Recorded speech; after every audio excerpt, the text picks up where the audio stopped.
Let's get straight to it. Joel Embiid can be the next Moses Malone. Joel Embiid is unguardable. Pay homage to all the all-time great players. I respect all the positions in the NBA, from point guard, shooting guard, small forward, power forward, center. But the position I respect the most is the power forward in the center, because throughout history, the dynasties were made because of the center position, the power forward position, going far back to the great Bill Russell, to the great Wilt Chamberlain. I didn't get to witness Bill Russell, Wilt Chamberlain, because I'm a 90s baby, but I got to witness Kevin Garnett. I got to witness the great Tim Duncan. I got to witness Shaquille O'Neal. I got to witness some of those centers. Those are what I got to witness, right? But let's get back to the topic of the video. Joel Embiid can be the next Moses Malone? You're probably thinking like, nah, bro, but I'm going to keep it real. I think he can. The common denominator is they're both Philadelphia 76ers. And they're both great players. And I just feel like Moses Malone, I'll talk about him and talk why he was so great and why do I think Joel Embiid can possibly be like him. So Moses Malone, right, is so underrated. In my opinion, he's the most underrated player in NBA history. Not many people talk about Moses Malone like they should. He's that guy. You know what I'm saying? So many accomplishments throughout his career. So many accomplishments. Let's start with 3-time MVP. And one of those MVPs was in 1983. He not only got the regular season MVP, but he got the finals MVP. Julius Erving, one of the greatest 76ers of all time, debatably the greatest 76er of all time, even said, I played with great players, but I didn't play with a player like Moses. They won. Debatably, the biggest reason why they won in 1983, that championship, has been 40 years since the Sixers won, was because of Moses Malone dominating on both ends of the court. Can I talk my talk? Talk that talk. And also, Moses Malone is a 6-time rebounding leader. He is a 4-time All-NBA first team. And just going a little bit further back, when he was a young man, when he was a young bull, I want to say young bull, I'm going to say young man. In 1974, he won the National High School Player of the Year. So the man's been dominating ever since he picked up a dang on basketball. You feel me? Ever since he picked up a basketball, he's been dominating. And I appreciate him. And I want people to start paying more homage to him. Respect what he did. In 2001, he got into the Basketball Hall of Fame. So I got to applaud. And also, make sure y'all hit Mike Sports Vibes. Thank you for vibing with me. Make sure you hit that subscribe button. That like button is definitely going down. We're doing play-by-play for most of the games this season. You already know the vibes. Let's get it. Back to the video. So, yes, he got into the Hall of Fame in 2001, which he definitely deserved it. Also, for his career, he averaged 20 points, 12 rebounds, and 1.4 in assists. It's just amazing how a player like him, dominated on both ends of the court, don't get I'm not going to say the GOAT discussion, but he's right there. Like right below that discussion, he's right there in my opinion. And they don't talk about him enough. And that's why I got to talk my talk about him, because he deserves for someone to speak on his behalf. Because his game speaks for itself, but more people need to speak on him. And I know, I believe he passed away in, I'm not really sure what year, I believe 2015. Correct me if I'm wrong. I believe it was in 2015. So RIP to Moses Malone, the great. But yes, he's a great, all-time great player.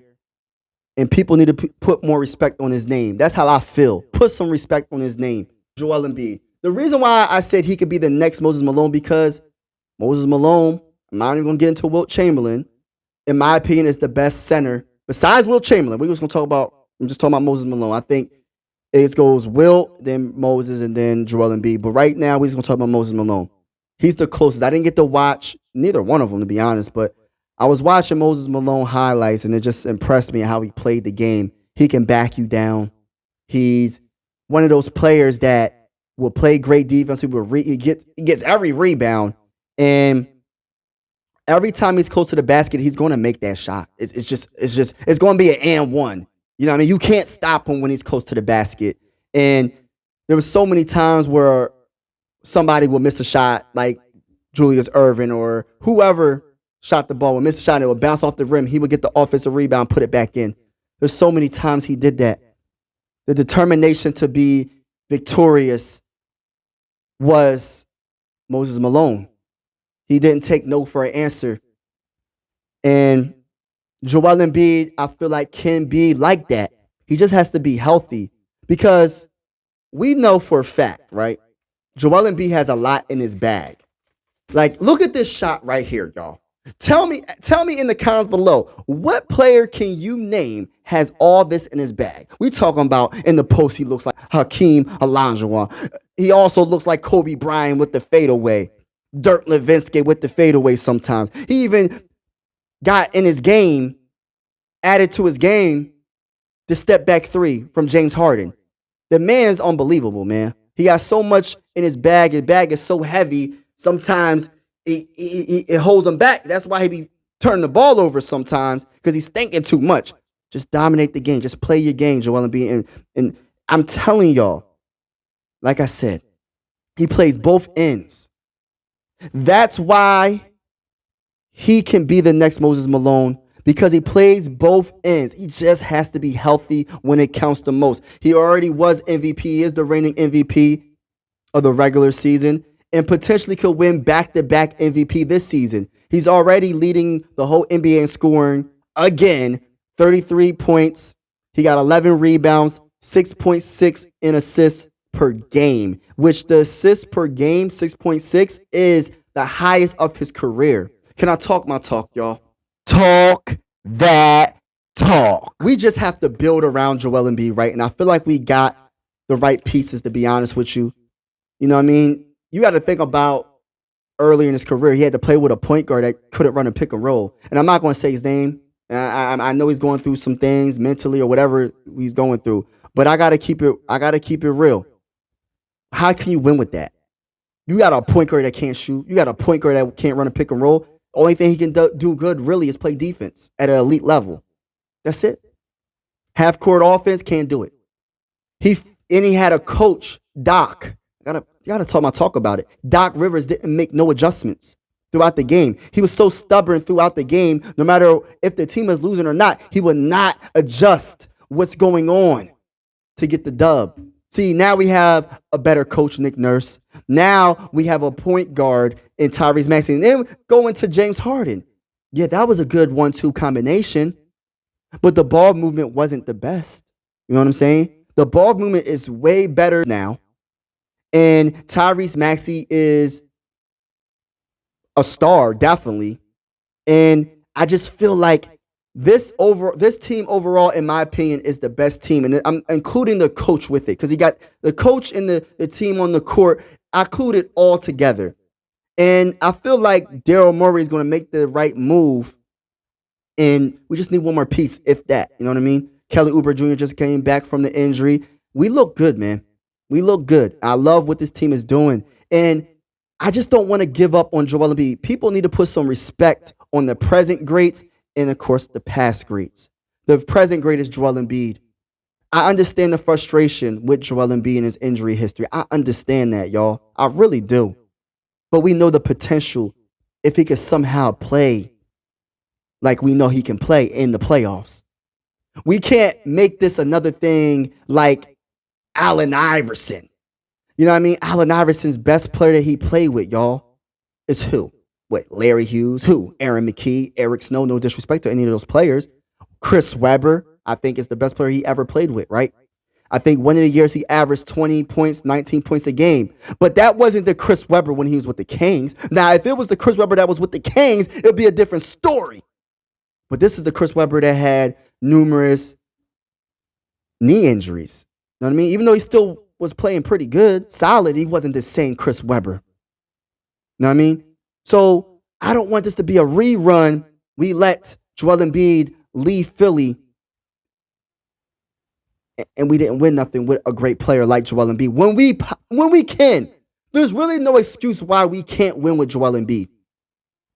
We were a game away from the Eastern Conference Finals last year. We are close. This team is very good. This team is underrated. This team is not talked about, and that's all good. I hope they don't talk about us. Don't talk about it. I cheer for all the people that count us out. But what I'm saying, y'all, the reason why I made this video is I just want people to respect the present and respect the past and just realize and appreciate the greatness that's in front of you. Appreciate it because there's not many players like Joel Embiid. There's not many players like Moses Malone. And Joel Embiid could possibly do the same thing Moses Malone did if he stays healthy. MVP regular season, MVP finals. Let me know in the comments below what you think. Let's go Sixers. I'm out. This is the end of the video. I truly appreciate you vibing with the bull. Make sure you hit that subscribe and like button. I'm out. Mike Sports Vibes, thank you for vibing with me. Yeah. Mike Sports Vibes, thank you for vibing with me. I'ma talk that talk about the Sixers and the Vikings. I'ma talk that talk about the Sixers and the Vikings. Let's go. I really do this. I'm a hybrid fan. I'm a stand-up man. Yeah. They be hating on the squads, but they really a fan. I'ma talk that talk about the Sixers and the Vikings. I'ma talk that talk about the Sixers and the Vikings. Let's go.